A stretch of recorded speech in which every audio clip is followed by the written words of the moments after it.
오늘 우리에게 주시는 하나님의 말씀은 로마서 14장 17절에서 19절까지의 말씀입니다. 함께 하나님의 말씀을 읽도록 하겠습니다. 하나님의 나라는 먹는 것과 마시는 것이 아니요 오직 성령 안에 있는 의와 평강과 희락이라. 이로써 그리스도를 섬기는 자는 하나님을 기쁘게 하며 사람에게도 칭찬을 받느니라. 덕을 세운 일에 힘쓰나니. 아멘. 하나님의 말씀입니다. 이제 2022년도도 얼마 남지 않았습니다. 말 그대로 연말입니다. 여러분들은 이 연말을 맞이하며 어떤 하루하루를 보내고 계십니까? 어떤 분들은 맡겨진 일들 가운데 한 해를 잘 마무리하기 위해서 눈코 뜰 새 없이 바쁜 하루를 보내시는 분들도 계실 것 같고요. 또 한 해가 가기 전에 동창도 만나야 되고 사업을 위해 인사도 다녀야 하고 고마운 분들을 찾아뵙기 위해서 사람들을 만나시느라 분주하게 지내시는 분들도 계실 것 같습니다. 또한 새해를 맞이하여 새롭게 시작하는 일들을 진행하기 위해서 혼자 여러 가지 생각을 정리하시느라 많은 생각 가운데 하루하루를 보내시는 분들도 있을 것 같습니다. 이처럼 우리에게 연말은 왠지 평소에 연화장에서 우리가 보아왔던, 그러니까 햇님이 바다 한가운데 이렇게 한가로이 떠 있고 한 마리의 학이 이렇게 날아들 것 같은 그러한 평안한 이미지와는 다르게 해야 할 일들에 대해서 많은 부담감을 주는 것 같습니다. 그래서 연말하면 뭔가 부산스러운 느낌이 있습니다.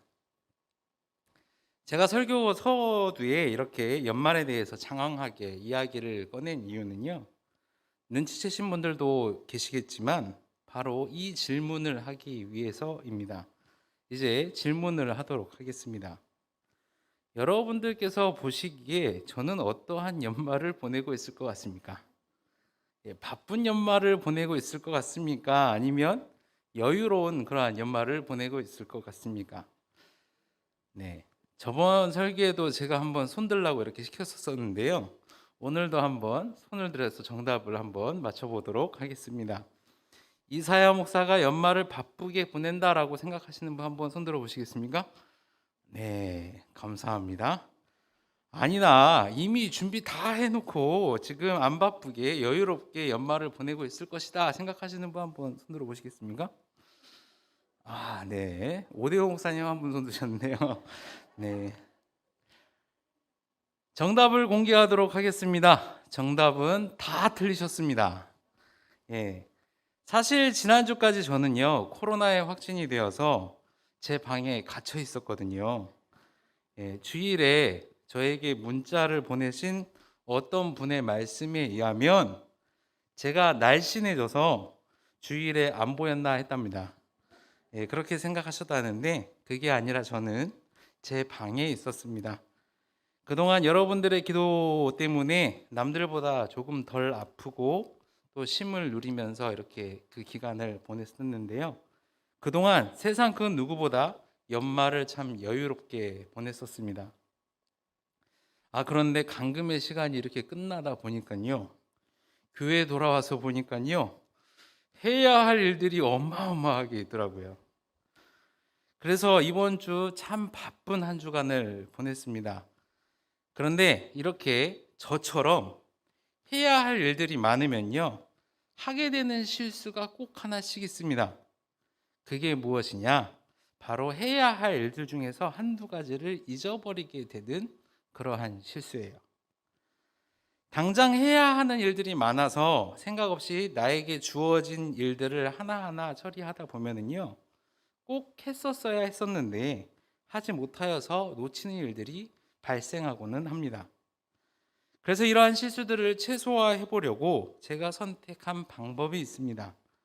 아마 많은 분들이 사용하시는 방법일 텐데요. 그것은 바로 하루를 마치기 전과 하루를 시작하며 출근한 후에, 그러니까 각 날의 가장 마지막과 처음에 하는 일이 바로 이것입니다. 수첩에 제가 내일 무엇을 해야 하는지를 적어 놓고, 그리고 제가 오늘 무슨 일을 할 것인지에 대해서 기록하는 것입니다. 네.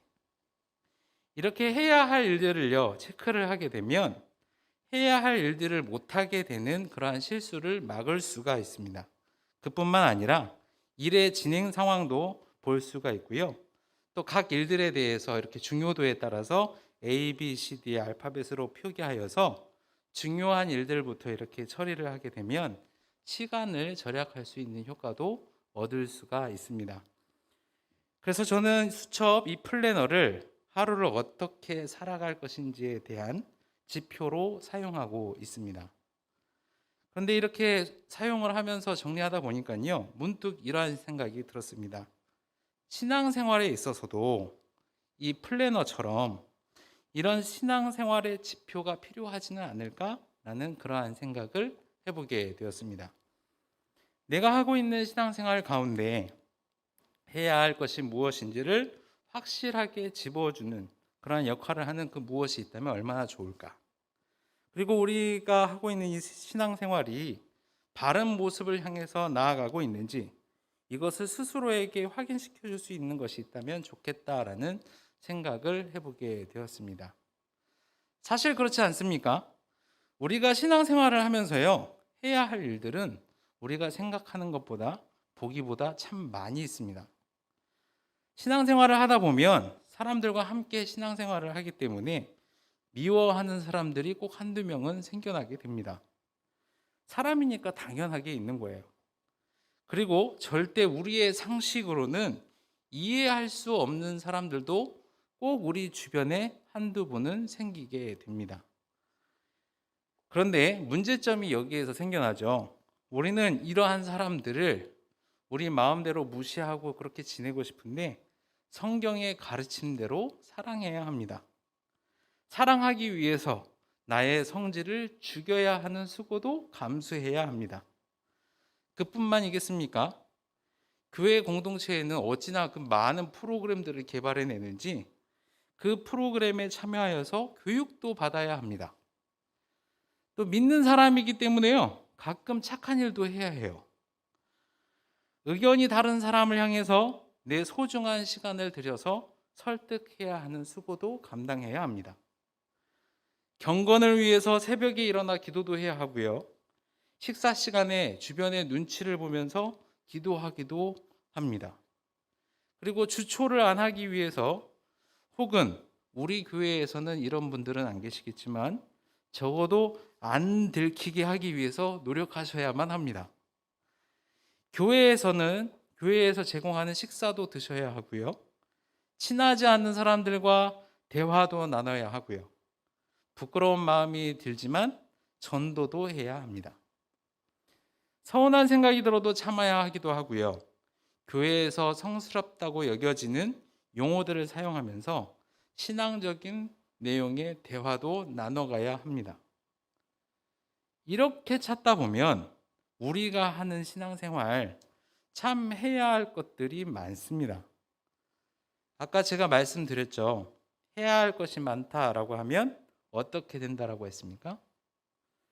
꼭 해야 할 것을 못하게 되는 실수를 하게 된다라고 여러분들께 말씀을 드렸습니다.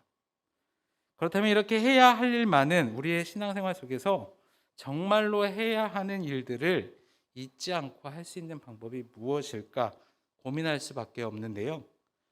오늘 성경 본문은 우리의 그 할 일 많은 이 신앙생활 안에서 꼭 해야 하는 일들을 상기시켜주는 그런 역할, 저의 플래너의 역할을 감당해주는 본문이라고 이 말씀이 여겨지기 때문에 이 자리에서 함께 나눠보려고 합니다. 이 말씀을 함께 나누시며 할 일 많은 우리의 신앙생활 가운데 나 자신이 우리 공동체가 감당해야 하는 사명, 복음을 전하는 일과 더불어서 우리가 꼭 해야 하는 일들을 점검하는 신앙생활의 지표를 발견하는 그러한 시간이 되었으면 합니다. 오늘 본문이 위치한 로마서는요, 사도 바울이 로마 교인들에게 복음을 받아들인 자들이 어떠한 믿음을 가지고 살아야 하는지를 논리적으로 정리한 글이 되겠습니다. 그러기에 오늘 본문은 이 로마의 교인들에게 사도 바울이 신앙생활을 어떻게 해야 하는지 설명하는 그러한 말씀입니다. 그리고 동시에 그 당시 로마 교회 공동체의 갈등의 요소였던 음식의 문제, 정한 것과 부정한 것을 나누는, 그리고 공평성의 문제, 음식의 차등적인 분배에 대한 상황들 속에서 이 음식에 대해서 공동체가 어떻게 바라봐야 하는지를 정리하며 이야기해 주고 있습니다. 따라서 오늘 말씀의 표면적인 이야기는요, 음식에 관한 이야기입니다. 그런데 조금 더 깊게 이 말씀을 살펴보면 음식에 관한 이야기들을 통하여서 신앙 공동체가 해야 할 일이 무엇인지를 명확하게 밝혀주는 말씀이기도 합니다. 사도 바울이 밝히고 있는 신앙 공동체가 해야 하는 명확한 일은 무엇인지 함께 말씀을 통해서 살펴보도록 하겠습니다. 17절 말씀 함께 읽도록 하겠습니다. 하나님의 나라는 먹는 것과 마시는 것이 아니요 오직 성령 안에 있는 의와 평강과 희락이라. 아멘. 말씀은 무엇이라고 말하고 있습니까?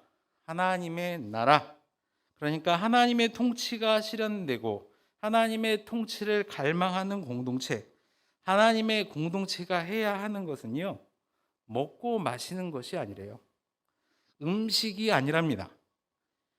이 당시 로마 공동체가 음식을 나누면서 공동체가 함께 하려고 하였던 그 일의 목적이 중요한 것이지, 그 목적을 위해서 사용된 성스러운 음식과 불경건한 음식을 나누는 것, 누구는 좋은 음식을 먹고 누구는 안 좋은 음식을 먹는 것, 이런 것들을 잘했다 잘못했다라고 따지면서 이야기하는 것, 이 일에 대해서 부당함을 제기하는 것, 그래서 사람이 보기에 바른 것들을 찾아 선택하는 것, 이건 모두 공동체 안에서 할 수 있는 일이기도 하지만 진정으로 하나님의 공동체가 해야 하는 일은 아니다라고 말하고 있는 것입니다.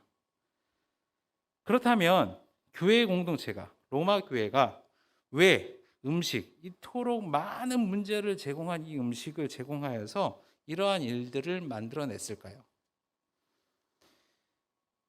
우리는 어떨 때 음식을 서로 나눠 먹습니까?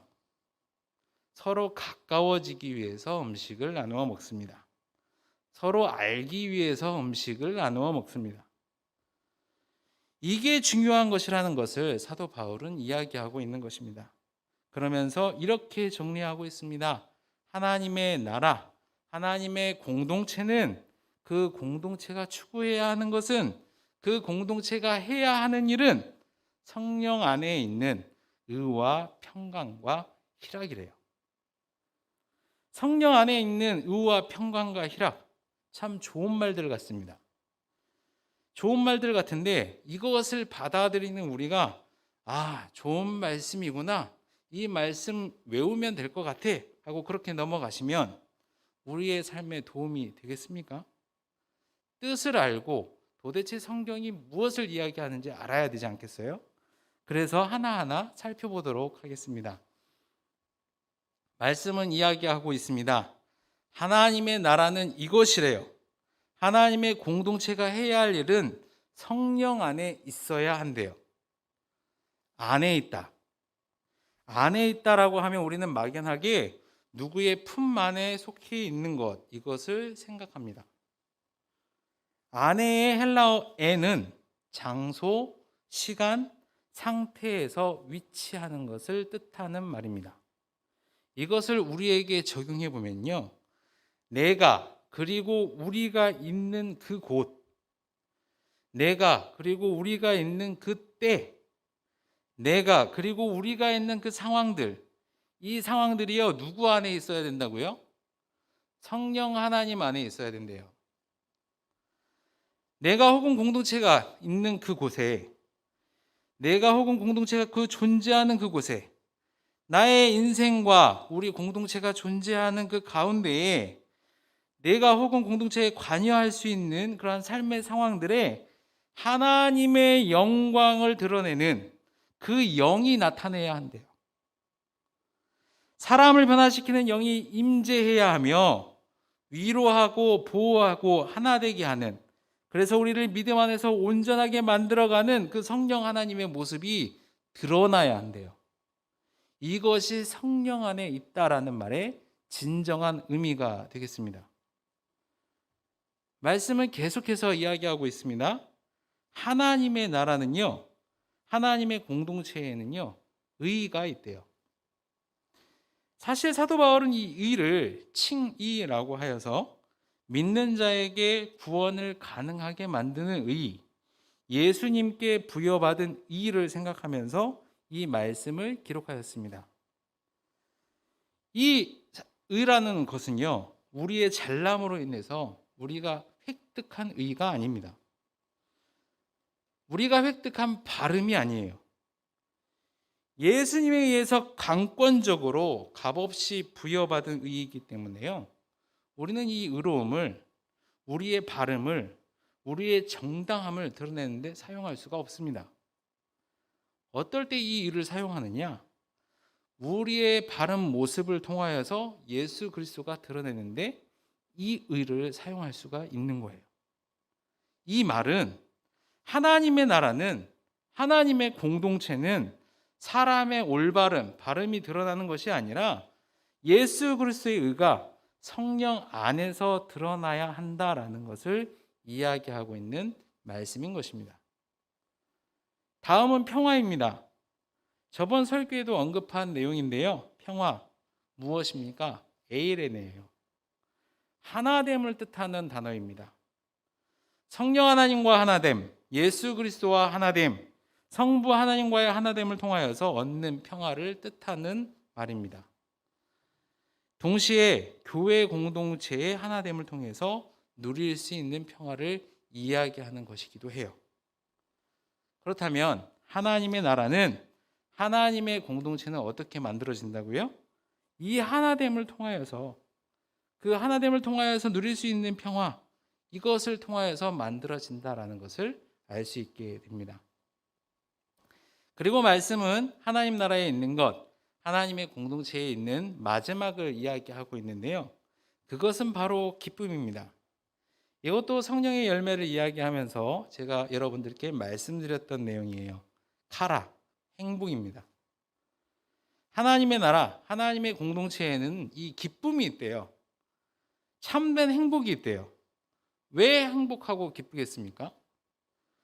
우리가 서로 사랑하고 서로 행복해서 행복한 것이 아니라 우리의 위치가 그 기쁨의 근원이 되신 성령 하나님 안에 있기 때문에 이 기쁨이 나타나는 것입니다.